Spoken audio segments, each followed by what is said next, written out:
another one of my pasta favorites, a one-pot wonder. It's really good. So a couple weeks ago, I put up a video on how to make spaghetti and white clam sauce. Now I want to show you how to make a really good red clam sauce. It's pretty easy, it's fast, and it's oh so good with a lot less fat than the white clam sauce because you're just using a little bit of extra olive oil.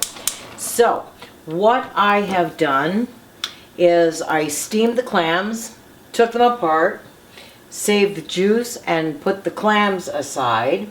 Now what I'm going to do is put a little bit of extra virgin olive oil, because I want that for the flavor, in the bottom of the pot. And I am going to coarse chop an onion. Basically the base is going to be carrot, celery, and onion. And then we'll add the tomatoes, the herbs, clam juice, let it simmer for a while, and then mix that with the pasta. And the clams very, very last, because since they're already cooked, we don't want those turning really tough and hard. So onions go in. There was a restaurant that we used to frequent many moons ago when I was 20-something years old, that every Friday night, oh my God, well, they served it on the menu all the time, spaghetti and red clam sauce, and it was excellent. So anyway, there is the onion. Carrot's going to get just a coarse chop, about 1/4 to 1/2 inch. It's a rough chop. And then I'm adding the garlic last because I don't want it to get too dark in the bottom of the pot while I'm sauteing everything else, because it'll turn bitter. And there's the carrot. Now with the celery, I'm also adding some of the middle where the leaves are, and I'm chopping leaves and all. That's the best part, the most flavor out of the leaf. So in goes some celery.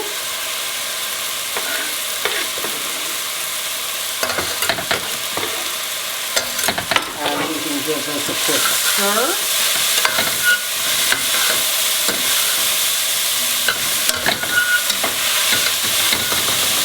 Starting to soften really nice. And we're going to add some garlic. I think what I'm going to do for a little variety is I'm going to slice the garlic really thin and put it in thin slices.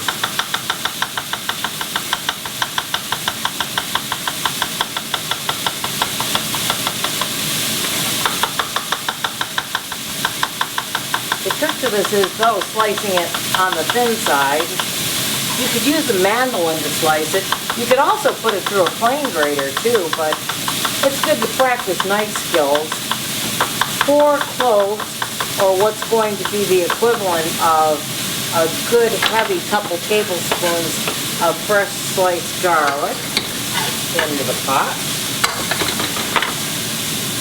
Now we just want to give this a couple minutes until it's softening really well. Probably take about 5 minutes.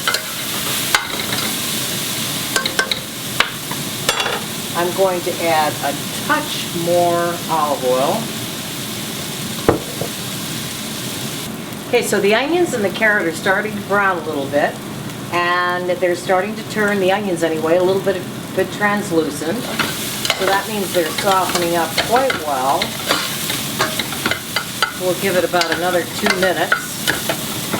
And it'll be ready for the tomatoes. See how nice that's looking? Slightly golden on the bottom, not burnt. Translucent. So now we can add tomatoes. These are some tomatoes I jarred last year that have a little bit of fresh basil in them. So they're pretty flavorful tomatoes, to say the least. Some pretty yellow tomatoes and some reds. I know they're heirlooms, but I can't remember which kind, to be real honest with you. So I'm going to just sort of mush those up a little bit in there. They break down really easily. And we're going to bring that up to a boil. And I'm going to add the clam juice, being careful not to get the sediment from the bottom. I'm going to pour this relatively slow so that the sediment or sand, if there was any, stays in the bottom of this glass.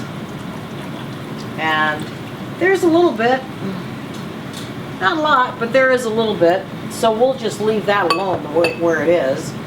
Then we're going to reduce this by about half.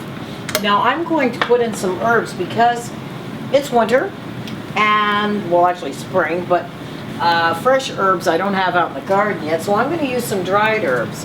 And what I'm going to use is a little bit of dried basil, a couple teaspoons. I'm going to put in a pinch, about a half a teaspoon or so of marjoram. I love sweet marjoram. And then also a teaspoon or two of some dried oregano. And those will now start to rehydrate in the sauce. So we'll let that reduce for a little while, and then we'll taste adjust it. It might need a little bit of sugar. I'm not sure. The tomatoes were heirloom, so they were nice and sweet. It might not need any sugar, but we'll taste adjust it anyway. And then we're going to add the pasta to the pot and add the clams very last. I'm also going to add 1 bay leaf to the pot. I really like bay. Not too much, but just enough. And you want to make sure that the bay gets submerged so that it will also rehydrate and release its flavor in there. And it's a whole bay leaf. I don't want it crushed or anything else, so we can pull it out easily. Alright, this clam sauce has reduced beautifully. A lot of the liquid is gone that you can see. And now it is time to put in the pasta because I want the pasta to pick up the flavor of the sauce. So you always put it in the pot or a bowl if you don't have a pot that's big enough. And then coat all the pasta with the sauce. And what I like to do, I'll stir it up with my little clackers, as I call them. But I will take a spoon and bring the sauce up from the bottom. If you're only doing a portion of this, it's easy to put it in a saute pan, put the sauce on the bottom, put the pasta on, and then give it a couple flips.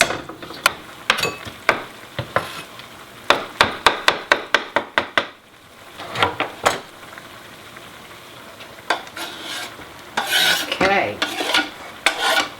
Chopped clams. Now, if you didn't want to use fresh clams, you can use chopped sea clams, but you really need quite a few cans because the cans usually end up to be half chopped clams and half raw. So anyway, all right, this is warming through quite well, and we're going to take this over and taste it and plate it.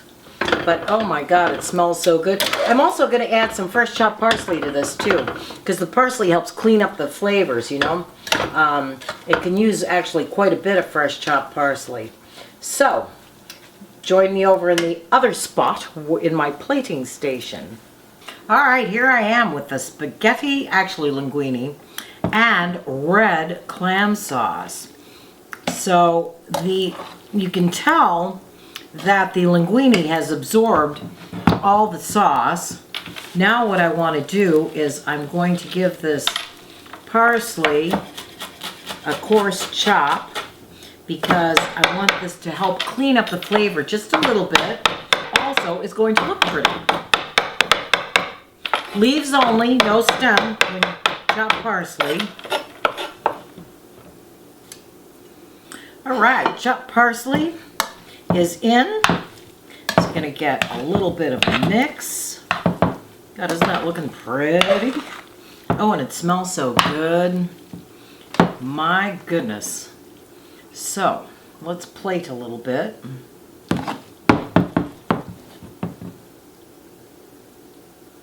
And then, now I know that a lot of Italians do not mix their seafood pasta with the cheese, but you know what?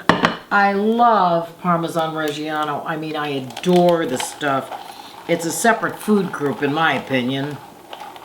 So, you can never have enough Parmesan. Parmesan and pasta are like peas in a pod. They just go together.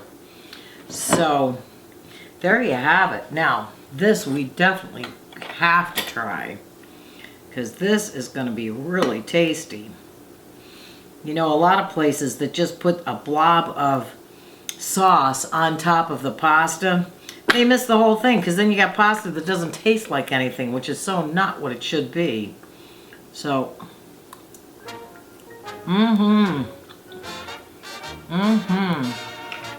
wow, that worked out great. By reducing the clam juice in with the tomatoes, you have a nice hint of the sea in the pasta. So wow, that's one you really need to put in your repertoire. It's not hard, it's quite easy. In the summer with summer tomatoes, oh, just beyond belief great. Pasta with red clam sauce. I do hope I've encouraged you to give this one a whirl, because you'll be glad you did. And you can make it in advance. So anyway, thanks for joining me. Hope to see you again.